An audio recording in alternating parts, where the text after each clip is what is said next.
No, plagiarism only exists if you have mad money and something. Something plagiarism exists if you took a certain amount of lyrics or chords and time signature and an allotted amount of notes and an allotted time signature versus a published work that is still being it's still being published with another record label. uh Shit. Yeah, and it only exists with big money things. In the genre of rock and roll, it's impossible because rock and roll is basically, you know, five or six chords at the most, and you have the keys to mess with. When you plagiarize, it means you took the exact, basically, it means you took the exact chords in the exact key. If you move it down a half a step, it becomes something totally different. And you got to have a plagiarism lawsuit means you'd have to really directly rip something off. You'd have to be Green Day to get sued for plagiarism. They got in trouble multiple times. Any good artist does, but they directly stole from a lot of things. And who cares? Because rock and roll's about stealing. Me, I never stole anything. I accidentally took the lyric once. Don't take your last good break and break it in two. McCartney already wrote that. I knew that it was a temporary lyric, but we never used the song anyway. Me, no. I survived many multiple musical waves. I never got frozen as an artist by a label. So I started out doing hardcore and playing with my father in '88. Then it went into metal because that was the only thing to play then. You see what I'm saying? Then it turned into, I started playing. Somebody showed me the Misfits, and all the metal players were like, well, you love Living Color so much, and you love, why don't you want to play guitar music? It's like, I'll play it at home. I like playing catchy songs. I like playing punk rock songs. And they're like, that's not gonna make any money. It's like, I know, I'm just doing it for now. And then suddenly punk rock is back. And it's like, no, it's not. No, it's not. And then it turned up in little ways, before then there was Seattle. During that time I was doing all my punk shit and doing punk shows, and it was strange. It really wasn't punk at all. There was a lot of hardcore still going.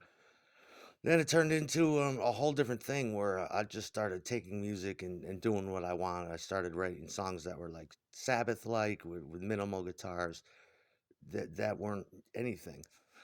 So, no, I didn't have to steal because I've been playing since '88. Like if your band sounded like mine, it's easy to look back in retrospect and be like, your one band here sounds like my band. It's like everybody sounded like that then, if they were in the know. And it's like, yeah, I started listening to punk rock. My punk rock was the Dead Kennedys and shit like that when I was 11 years old. My mother gave me that. Then my mother bought me the Clash and Sex Pistols when I was 12, and she's like, "You'll like this music." And I fell in love with it, and I did. And I used to get the T-shirts through skater magazines, and I used to get sent home for wearing that shit. But pop punk to me was there was so much of it, and it didn't even sound like punk. And then I heard California stuff before it became California stuff, and I'm like, this isn't punk. It's just high energy. I thought it sounded like surfing. I called it surfer music, and then they started calling it punk rock. That's not punk rock. But I like Bad Religion. It's like that sounds like surfing to me, or like Green Day to me. Early Green Day sounded like sitting in the water late at night and just treading waters, looking up at the stars. And plagiarism, no, no, nope. I knew special turnarounds and shit that nobody used to set me apart from shit. But nope, nope. I never fashioned that. Whenever I sat down to write a song, I never with the idea of I'm not trying to rip anything off. That's why it's so hard to write a song. When you start plagiarizing, it's because the record label's giving you so much fucking pressure to turn out something. You know what I mean? That's when that happens usually. And yeah, that's when it happens. Or it happens when there's some kind of inner conflict with record labels. But me, you know, no, I never did that. But if somebody did my thing, that wouldn't be plagiarizing. That'd be, I'd have to talk to somebody about that. But nope, nope, it's impossible. I defy, I want to hear what I plagiarized. No, I did not. Never. That's all my music. Yep. The thing about songwriting too is Yeah, you sit down. Either got to come in your head as a completely new thing. Like Flipside, I wrote when I was like, I don't know where I heard that. I don't know where it came from. I have no idea. But when you sit down to write a song, you're like, a very basic thing at first is like you start trying to write songs and you're like, wait a minute, that's something else. That's the fucking Mr. Dingling theme. That's because you're trying too hard. But the best way to get new songs is to playing a lot of bands, I guess, and get into a van and go play cities and have the leader guy that's leading your band play you his record collection. And you only get to hear these great songs once or twice. Play a lot of punk and rock parties where they're playing music and you hear a song once. And then when you're back home, you try to write it. When I wrote a song called The Three Man, since we're talking about punk, I was trying to write Demolition 23's same shit. I heard it once. We were going to CBG, I forget where, to play in the city, and I heard it once, and I'm like, I'm gonna remember this. And I tried, and then recently I was able to find out what same shit Demolition 23 was, and I'm like, huh, yeah, they're kind of similar, but way fucking different. That's the best way to do it. Nowadays, I don't know how I do it. Yeah, I would do it like I used to do it. You know, because there's no formula anymore to do that. Plagiarism is bullshit. It's just it's a nightmare. But only people that actually write songs get in trouble for that. Nobody writes songs anymore. That'll never happen again. Could you imagine hip hop guys? They're totally free from it. Doesn't mean anything. But hell no, I never plagiarized anybody. That's all me. I had my own life going, and there was so much shit. And if there was shit to imitate, it was I forget what I was listening to then. A whole bunch of shit. I used to listen to a lot of the radio shows that came out of that I like RPI College, and if you know shit like that. Or I knew a lot of people. I knew a lot of punk DJs. Like there was all these different types of punk back then too. There was bands that wanted to be like I don't know, like if a band wanted to be like Crass, there was a million bands that went through, and there was thousands of songs they knew, like DJs like that. But it's a different time now, you know. Where do you get inspiration? I'm still inspired. I still do it the same way. It's to get inspiration these days. You just have somebody that enjoys what I'm writing, or somebody else. But I would love that if somebody took old shit and wanted to do something with it. I'm not really close to any of that music, and I would recommend that they get with other writers. Like when me and my friend Ted get together, we really, it gets going. There's a chemistry there. Sometimes if you get multiple writers, I've never seen that happen though. Maybe three people or something, but it's usually two people, and they feed off each other. But no, I love working with people and I love friends. But the thing about that is that's a sacred bond you formed. It forms from something genuine. You've got to find someone like you that is in my case, is just whatever you think I am. Um, I was always trying to be like my band. I wanted to be them. I wasn't as smart. I wasn't as uh, well mannered. All that stuff. But it was a good influence, and they loved me they totally loved me. There was never any strangest thing in my life. It really was. They treated me like a total equal. I guess they were kind of square because they were just so accepting and kind, but they didn't do that for anybody. Everyone was our enemy, and that's the best way to be. There's no such thing as egos with bands because you finally get to you spend a lot of time with them personally, and you see how they treat you, and you read them, you know, and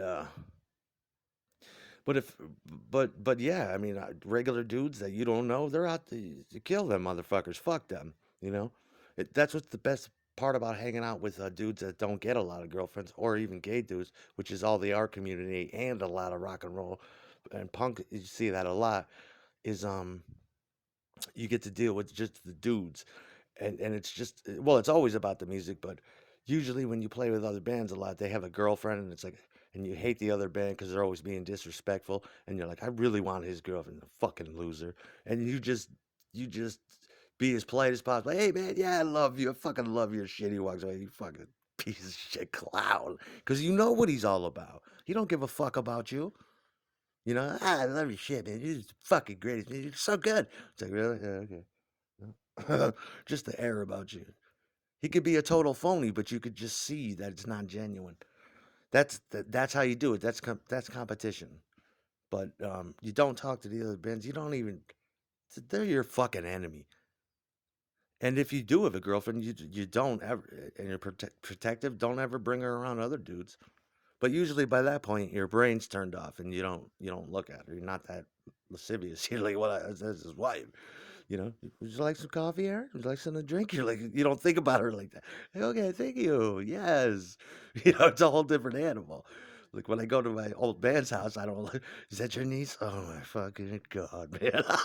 I don't do shit like that. It's out of the question. But, but, you know, it's there. And what was the other thing? Yeah, no, no one's, no, no. My shit was, it was either, yeah, it was weird. I mean, I ripped off like the shit I ripped off was trying to. I couldn't perform. I wanted to rip off like orchestra movements and shit.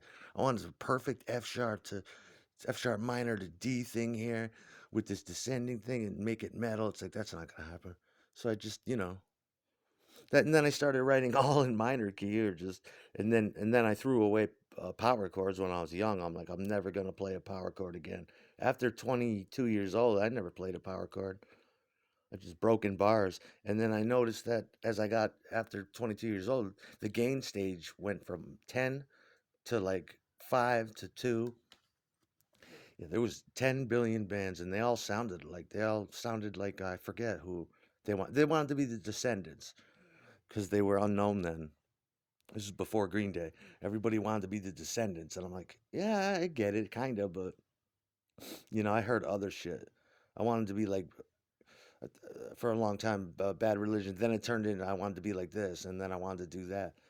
And then for a while, I was just writing shit that wasn't catchy. It was just depressing, and just different songs, different eras. I went through so many phases, and then that's just one group. There was other punk rock bands I played it too that were entirely different because maybe I only wrote this, I wrote that.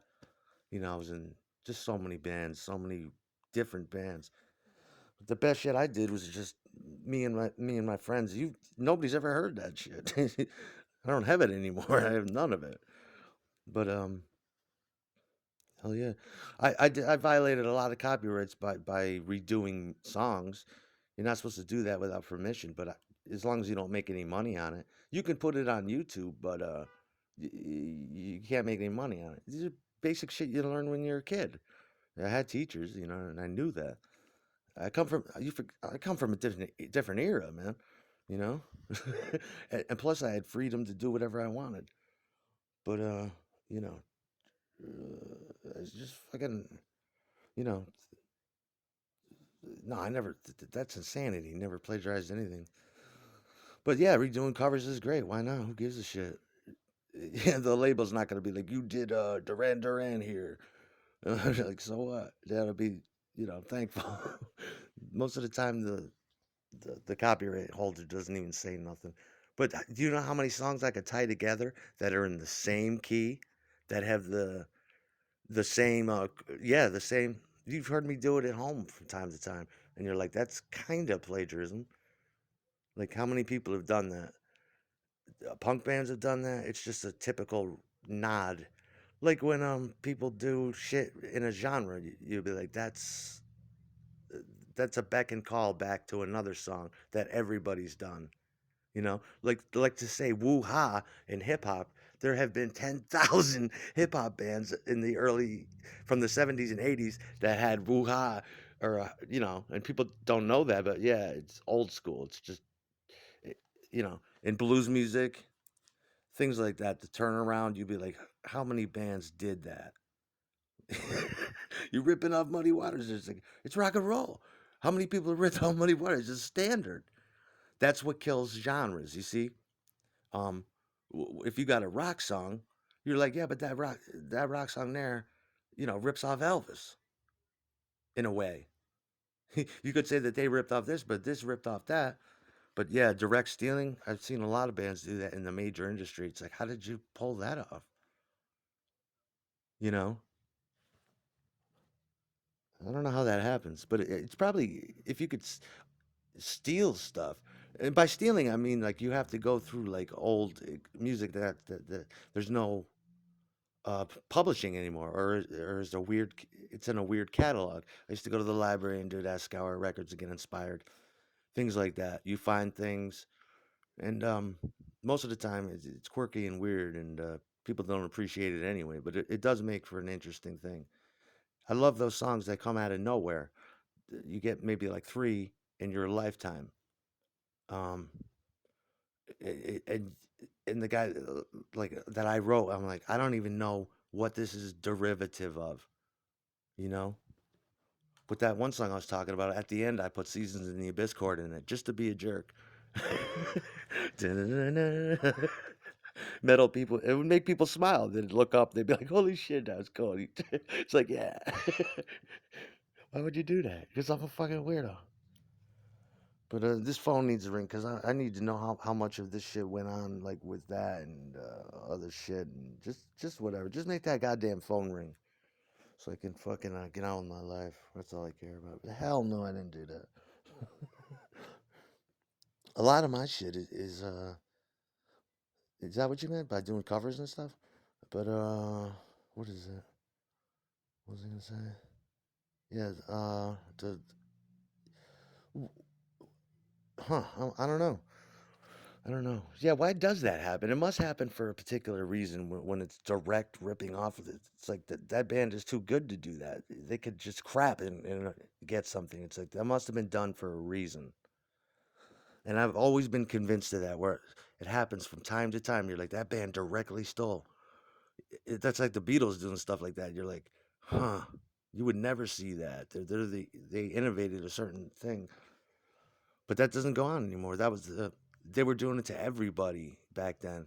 They were crucifying old '60s artists. Then the '60s artists were um, crucifying modern artists. Yeah, and it became a real thing. A lot of, I guess they were all jilted band members that were promised a different publishing deal that didn't hold up, and everybody was guarding their babies. But let's see, everybody wanted to be the Beatles, but the Beatles were inimitable, you know.